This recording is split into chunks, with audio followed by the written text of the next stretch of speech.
নমস্কার, আমি সৌভিক। আজকে বৃশ্চিক রাশি বা বৃশ্চিক লগ্নে জাতক জাতিকাদের মে 2024 কেমন যাবে সেই বিষয়ে আলোচনা করব। এই মাস থেকে বৃশ্চিক রাশি বা বৃশ্চিক লগ্নের ওপর বৃহস্পতির দৃষ্টি থাকবে। আপনারা সবাই জানেন বৃহস্পতির দৃষ্টি কতটা অমৃত দৃষ্টি। এর একটা সুফল আপনি পেতে চলছেন। এছাড়া আপনার রাশি ষষ্ঠে মেষ রাশিতে রবি 13 তারিখ পর্যন্ত অবস্থান করবে এবং বুধ 10 তারিখে মেষ রাশিতে প্রবেশ করে 13 তারিখ পর্যন্ত 4 দিন বুধাদিত্য যোগ তৈরি করবে, যা কিনা আপনার বিচক্ষণতা এবং সৃজনশীলতাকে বৃদ্ধি করাবে। তাছাড়া আপনার রাশি সপ্তমে বৃষতে বৃহস্পতি অবস্থান করবে এবং 13 তারিখে রবি প্রবেশ করে বৃহস্পতির সাথে যোগ করবে। তারপর 19 তারিখে শুক্র সপ্তমে প্রবেশ করবে। ফলে ব্যবসায়ী ব্যক্তিদের সফলতা যেমন দেবে, ঠিক তেমনি আপনাকে পদপ্রাপ্তিও করাবে। আবার পঞ্চমে মঙ্গল রাহুর অবস্থানের ফলে কিছু ক্ষেত্রে বুদ্ধিভ্রষ্ট হতে পারে আপনার, বা হটকরিতার ফলে আপনার ক্ষতিও হতে পারে। আমি এখন সব পজিটিভ এবং নেগেটিভ বিষয় নিয়ে স্টেপ বাই স্টেপ ব্যাখ্যা করব, আর কি করলে আপনার ভালো হবে আর কি কি বিষয়ে সাবধানতা নিতে হবে সব আলোচনা করব। প্রথমে আপনার স্বাস্থ্য বিষয় নিয়ে আলোচনা শুরু করি। দেখুন, আপনার রাশি বা লগ্নে ডাবল ট্রানজিট চলছে। বৃহস্পতি এবং শনির দৃষ্টি একসাথে পড়ছে, একে ডাবল ট্রানজিট বলে। এই ব্যাপারে ডাবল ট্রানজিটের ব্যাপারে বিস্তারিতভাবে বৃহস্পতির গোচরে ফলাফল নিয়ে যখন ভিডিও করবো সেখানে ব্যাখ্যা করব। দেখুন, আপনার জন্মগত চন্দ্রের ওপর শনি এবং বৃহস্পতির দৃষ্টি একসাথে পড়ছে, ফলে মে মাসের আগে আপনার মানসিক পরিস্থিতি যেমন ছিল ঠিক তার বিপরীত হবে এবার। এতদিন মনের ভেতর যদি চঞ্চলতা বা আলসানি ভাব ছিল, এবার আপনি একটু ফ্রেশ হবেন, মানসিকভাবে একটু চনমনে হবেন। আবার বৃশ্চিক লগ্নের মানুষরা যদি আগে দুর্বল থাকেন তাহলে সুস্থ এবং সবল শরীর লাভ করবেন, আর সুস্থ সবল থাকলে তাহলে শরীরের যত্ন নিতে হবে। এক কথা, ডাবল ট্রানজিট যে ঘরে হয় সেই ঘর সম্পর্কে ইভেন্ট হওয়া নির্দেশ করে। বৃশ্চিক হলো আপনার রাশি, অর্থাৎ আপনার মনের ক্ষেত্রে বড় পরিবর্তন হবে। যদি আপনার লগ্ন হয় তাহলে আপনার ব্যক্তিত্বের মধ্যে অনেক পরিবর্তন আসবে। এটা গেল মনের বিষয়। তবে আপনার 1 বছর স্বাস্থ্য সম্পর্কে অতিরিক্ত যত্ন নিতে হবে। এবার রবির অবস্থানের দিকে দেখি। রবি আপনার রাশি ষষ্ঠে মেষ রাশিতে উচ্চস্থ থাকবে, অর্থাৎ আপনি রোজগার জীবনে ডিসিপ্লিন হবেন।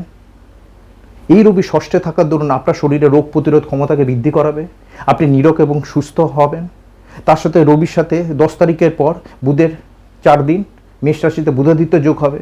এই বুধাদিত্য যোগ আপনার রোগ প্রতিরোধের ক্ষমতাকে আরও বৃদ্ধি করাবে।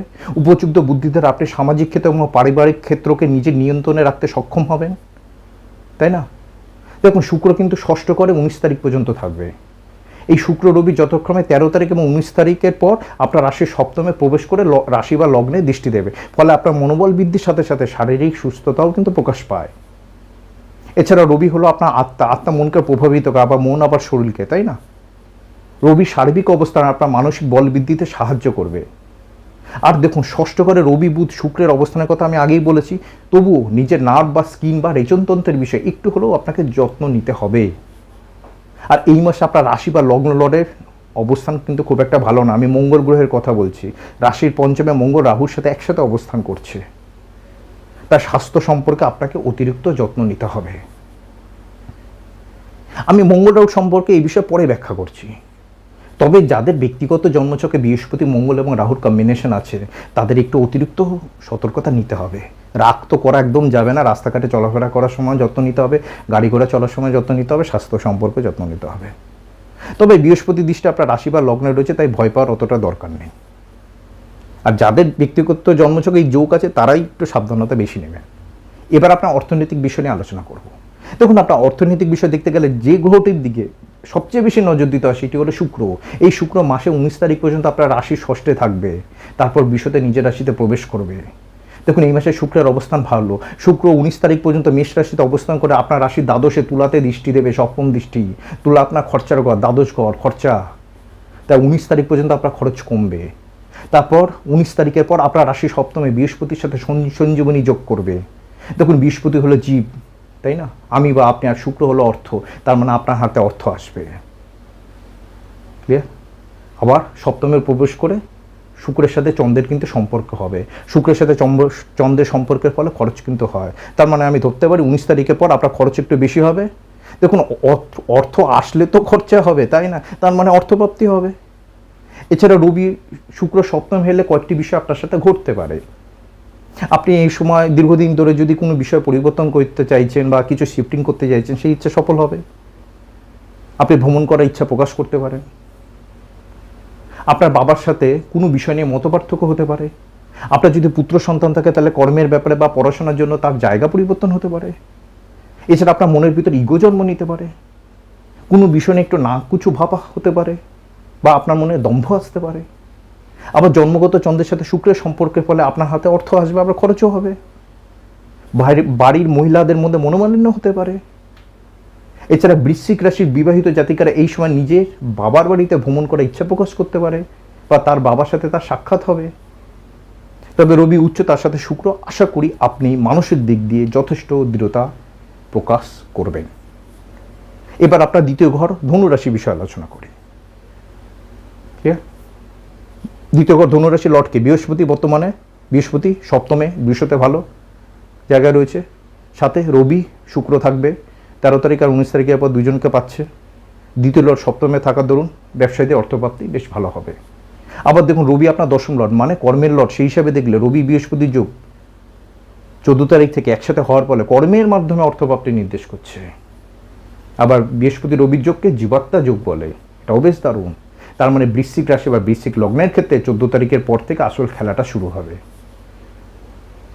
আবার 14 তারিখে শুক্র, 19 তারিখে শুক্রের সাথে বৃহস্পতির সম্পর্ক হবে। শুক্র আপনার সপ্তম লট, সেই হিসাবে বৃহস্পতি আপনার সেকেন্ড লট, অর্থের লট, সেই হিসাবে ব্যবসায়ীদের অর্থপ্রাপ্তি হবে। আবার শুক্র দ্বাদশ লট, দ্বাদশ মানে ইনভেস্টমেন্ট সেক্টর, টেকনোলজি, বিদেশ সংক্রান্ত বিষয়ের সাথে জড়িত যদি থাকে, মেডিসিন, ফিন্যান্স, আরও শুক্র সম্পর্কীয় কর্ম রয়েছে, হ্যাঁ, টেকনোলজি, আর্ট অফ লিভিং, এসব বিষয় কর্মে যদি জড়িত থাকে প্রবল সাপোর্ট হবে, অর্থপ্রাপ্তি হবে। আবার ধনুরাশিতে কোনো ম্যালেফিক গ্রহের দৃষ্টি বা অবস্থান নেই, অর্থাৎ আপনার দ্বিতীয় ঘর আপনাকে ফুল সাপোর্ট দেবে। এবার আপনার একাদশ ঘরের দিকে নজর দিই। আপনার একাদশ ঘর হলো কন্যা রাশি, কন্যাতে কেতু অবস্থান করছে, ক্লিয়ার। কিন্তু একাদশে উপার্জন বৃদ্ধি করে। তবে কন্যা রাশির লর্ড বুধ 10 তারিখ পর্যন্ত মীন রাশিতে নিচস্থ থাকবে, অর্থাৎ মাসের প্রথম 10 দিন আপনি একাদশ ঘর হিসেবে ভালো ফল পাবেন না। 10 তারিখের পর বুধ যখন মেষ রাশিতে প্রবেশ করবে তখন থেকে আপনি একাদশ ঘরের বিষয়ে ভালো ফল পাবেন, অর্থাৎ আপনার উপার্জন বাড়বে এবং প্রাপ্তি হবে। দেখুন এই মাসে কিন্তু আপনার একাদশ ঘরে বৃহস্পতি দৃষ্টিও পড়বে, পঞ্চম দৃষ্টি কিন্তু একাদশে থাকবে, এই বিষয়েও কিন্তু আপনি কিছুটা হলেও শুভফল পাবেন। অর্থাৎ আপনার অর্থনৈতিক বিষয় আলোচনা করে এটা বোঝা গেল অর্থভাগ্য ভালো থাকবে, তবে মাসের দ্বিতীয় অর্ধে অর্থভাগ্য আরও ভালো হবে। দেখুন এটা কিন্তু একটা জেনারেল প্রেডিকশান, আরও অনেক টেকনিক আছে রাশিফল আলোচনা করার জন্য। ওকে, এবার কর্মজীবন নিয়ে আলোচনা শুরু করি। আপনার কর্মজীবন দেখতে গেলে যে গ্রহটির দিকে আগে সবচেয়ে বেশি ফোকাস করতে হয় সে হলো শনি। শনি কোথায়? রাশির চতুর্থ অবস্থান করছে। দেখুন বৃশ্চিক রাশির ক্ষেত্রে কিন্তু ঢাইয়া চলছে, চতুর্থ শনি মানে ঢাইয়া বলে, বৃশ্চিক লগ্নের ক্ষেত্রে নয়। শনি চতুর্থ অবস্থানের ফলে আপনার মন মানসিকতার মধ্যে প্রভাব আনে থেকে কিন্তু চতুর্থ শনি আপনার নতুন কর্মের সন্ধান দেবে, কেন শনি সপ্তম দৃষ্টি আপনার দশম ঘরে অ্যাক্টিভ করছে। বৃশ্চিক রাশি বা বৃশ্চিক লগ্নের ক্ষেত্রে সবচেয়ে ঘাতক বিষয় হলো আপনার ষষ্ঠ ঘর তথা মেষ রাশিকে শনি অ্যাক্টিভ করেছে। এই ষষ্ঠ ঘর অ্যাক্টিভ হলে কী হয়? সেটা হলো চাকরির ক্ষেত্রে পরিবর্তন হয়, দায়িত্ব বৃদ্ধি হয়, দায়িত্ববোধের মধ্যে বৃদ্ধি হয়, কারণ এর সাথে দশম ঘরও অ্যাক্টিভ আছে, ফলে নতুন কর্ম পাওয়ারও প্রবল সম্ভাবনা রয়েছে। আবার ষষ্ঠ ঘরে আরেকটা নেগেটিভ বিষয় হলো কি, শরীরে যদি কোনো রোগ লুকিয়ে থাকে তা না বাইরে নিয়ে আসে, প্রকাশ পায়। কিংবা আপনি যদি কারো থেকে টাকা ধার করেন তা কীভাবে শোধ করবে সেটা ষষ্ঠ ঘর দিয়ে দেখা হয়, অর্থাৎ আপনার বকেয়া অর্থ এখন আপনাকে মেটাতে হচ্ছে বা মেটাতে হবে, ঠিক না? ষষ্ঠ ঘর অ্যাক্টিভ হলে হয়। আবার যদি কারোর সাথে আপনার শত্রুতা থাকে তাহলে তা শেষ হয়ে যাবে, আবার নতুন শত্রুতা না থাকলে নতুন শত্রুও সৃষ্টি হবে। এই কটা বিষয়ের জন্য বৃশ্চিক রাশির লোকেরা একটু ঝামেলায় পড়েছেন, এই বিষয়গুলো থেকে একটু সতর্কতা নেবেন। এছাড়া শনির অবস্থান ভালো। দেখুন আপনি সারা জীবনে টোটাল যতদিন বাঁচবেন সারা জীবনে 5 থেকে 6 বছর ছাড়া কোনোদিন সব গ্রহের অবস্থান একসাথে ভালো পাবেন না, মিলিয়ে নেবেন আমার কথা। দেখুন একটা যে কোনো সিদ্ধান্তে পৌঁছাতে গেলে অনেকগুলো টেকনিকের সাহায্য নিতে হয়, ঠিক তেমনি আপনার কর্মজীবন দেখতে গেলে শনির অবস্থান যেমন একটা টেকনিক, আবার শনি নবতারা চক্র অনুযায়ী যে নক্ষত্রে অবস্থান করছে সেটাও একটা টেকনিক। বৃশ্চিক রাশি বা বৃশ্চিক লগ্ন 3টে নক্ষত্র দিয়ে গঠিত, বিশাখা, অনুরাধা, জ্যৈষ্ঠা। শনি বর্তমানে পূর্বপদ নক্ষত্র দিয়ে গোচর করছে। বৃশ্চিক রাশি বিশাখা নক্ষত্রে যাদের জন্ম নক্ষত্র বা লগ্ন নক্ষত্র তাদের ক্ষেত্রে পূর্বপদ নক্ষত্র নবতারা চক্রের মধ্যে জন্মতারায় পড়ছে। ক্লিয়ার না? জন্মতারা মানে কি? কোনো শিশু যখন জন্মগ্রহণ করে তখন এক বেদনাদায়ক পরিস্থিতির মধ্যে দিয়ে মা তার শিশুকে জন্ম দেয়। মা প্রায় 100টা হাড় ভাঙা বেদনার মধ্যে দিয়ে একটা শিশুকে জন্ম দেয়, অর্থাৎ জন্মতারা নির্দেশ করে স্বাস্থ্য। আর কি বোঝাচ্ছে?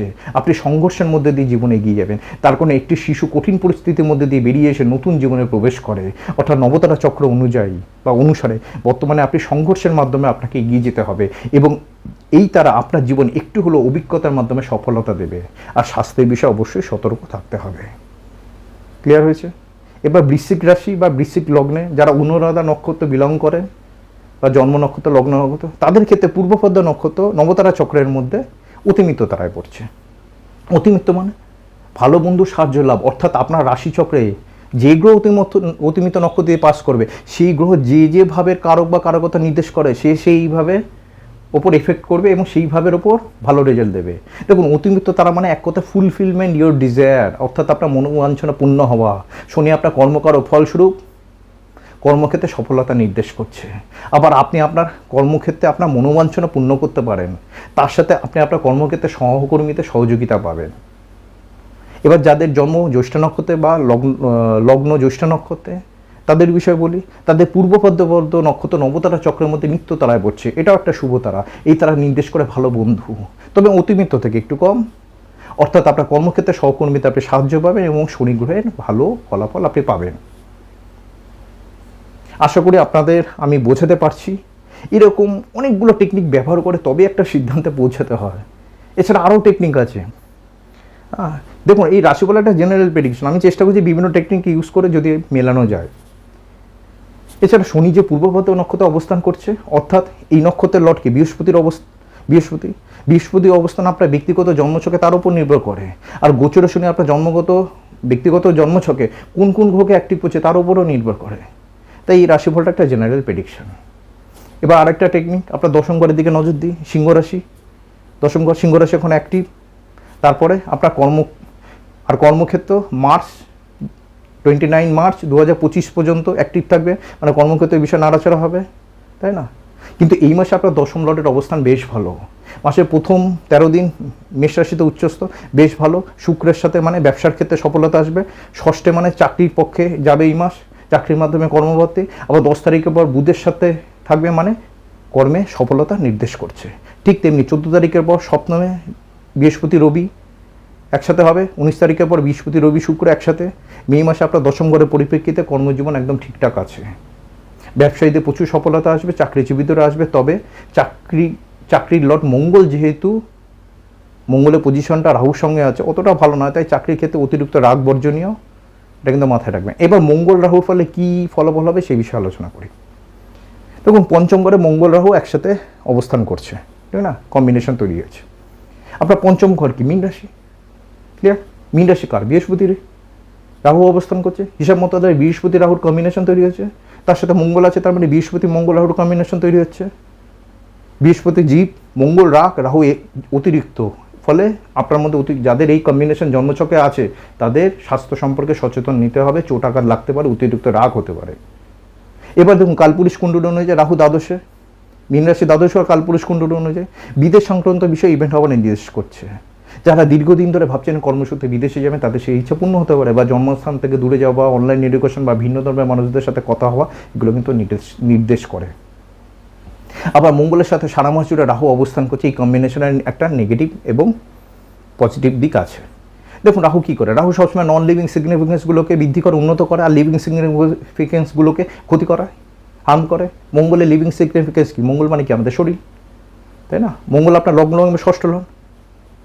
মঙ্গল মানে রক্ত, রাহু মানে বিপদ বা ডেঞ্জার, তার মানে শরীরে যত্ন নিতে হবে। রাহু মানে বড় এক্সপেনশন, বিশাল বৃদ্ধি। মঙ্গল মানে লড়াই ঝগড়া, অ্যাক্সিডেন্ট, অর্থাৎ বড় লড়াই ঝগড়া হতে পারে, আবার বড় ধরনের অ্যাক্সিডেন্ট হতে পারে। ক্লিয়ার? দেখুন, যদি আপনার ব্যক্তিগত জন্মছকে নেগেটিভ যোগ থাকে তাহলেই হবে, নাহলে কিন্তু তাৎক্ষণিক। তবে এই সময় আপনার মেজাজ গরম হতে পারে, কিছুতে এফেক্ট হবে, মেজাজ গরম হতে পারে। আবার আরেকটা দিক কি? রাহু মানে বিদেশ বা জন্মস্থান থেকে দূর নির্দেশ করে। আবার মঙ্গল মানে কি? ভাই। আর যারা বিবাহিত জাতিকারা, মায়েরা আছেন, তাদের স্বামী নির্দেশ করে, তাই না?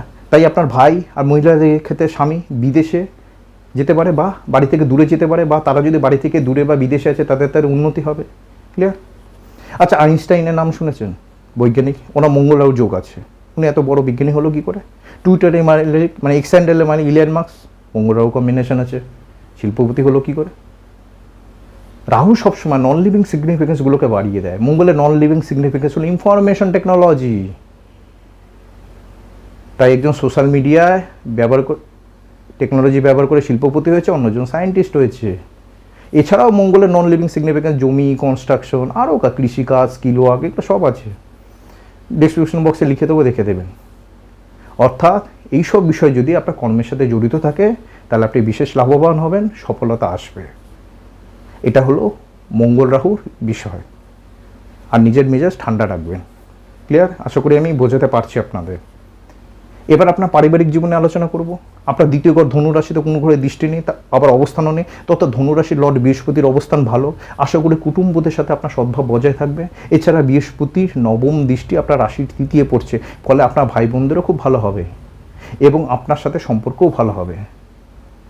তবে এই মাসে আপনাকে একটু বেশি পরিমাণে শর্ট ট্রাভেল করতে হতে পারে, মানে ছোট ছোট ভ্রমণ হতে পারে। ঠিক আছে? এবার আপনার চতুর্থ ঘরের দিকে নজর দিই। আপনার চতুর্থ ঘর হলো কি? কুম্ভ রাশি। শনি অবস্থান করছে, যেরকম ছিল সেরকমই থাকবে। মায়ের স্বাস্থ্য আগের থেকে ভালো হবে, তাই না? কারণ মঙ্গল তো আগের মাসে বসেছিল, এপ্রিলে পুরো 27 তারিখ পর্যন্ত। গৃহসুখ বজায় থাকবে। এবার আপনার প্রেম ও বিবাহিত জীবনে আলোচনা করি। আপনার প্রেম ও ভালোবাসার বিষয় দেখা হয় পঞ্চম ঘর থেকে। আপনার পঞ্চমে রাহু অবস্থান করছে। রাহু পঞ্চমে ভালোবাসার বিষয়ে তীব্র আকাঙ্ক্ষা তৈরি করে। রাহু একটাতেই পূর্ণ হয় না, আরও চাই আরও চাই। আর এই মাসে আবার মঙ্গল রাহু একসাথে অবস্থান করছে, তাই নিজের ভালোবাসার সঙ্গীর সাথে আপনাকে অনেক যত্নশীল হতে হবে।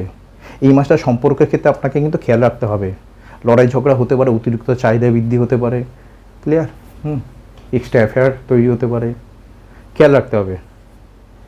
এবার বিবাহিত জীবনে আলোচনা করব। সপ্তম ঘর বৃষরাশি। বৃষরাশির লর্ড শুক্রের অবস্থানের কথা আমি আগেই বলেছি। দেখুন, একটা বিষয়, সপ্তম ঘর কিন্তু বৃহস্পতি গেছে, অ্যাক্টিভ হয়েছে। অর্থাৎ যে সমস্ত ব্যক্তিরা এতদিন বিবাহ করার চেষ্টা করছে তাদের এই এক বছরে কিন্তু বিবাহ হবে। আর যাদের বিবাহের ক্ষেত্রে ঝুট ঝামেলা চলছিল তা সলভ হয়ে যাবে। আর সবচেয়ে বড় ব্যাপার হলো 19 তারিখের পর থেকে শুক্র আপনার সপ্তমেই থাকবে। সপ্তম লর্ড সপ্তমে। বিবাহিত জীবনের রসায়ন ঠিকমতো বজায় থাকবে। ঠিক? আবার সপ্তম ঘর কিন্তু পদপ্রাপ্তির জায়গা। আবার সপ্তম ঘর আপনার নেম ফেম এগুলো দেয়। আশা করি এই মাসে আপনার বিবাহিত জীবন ভালো যাবে। আর নিজেদের মধ্যে একদম ইগো আসতে দেবেন না। ঠিক আছে? আবার মঙ্গল রাহু আছে। মঙ্গল রাহু একসাথে থাকলে না বৈবাহিক জীবনে যে রসায়ন সেটা কিন্তু বৃদ্ধিও করায়।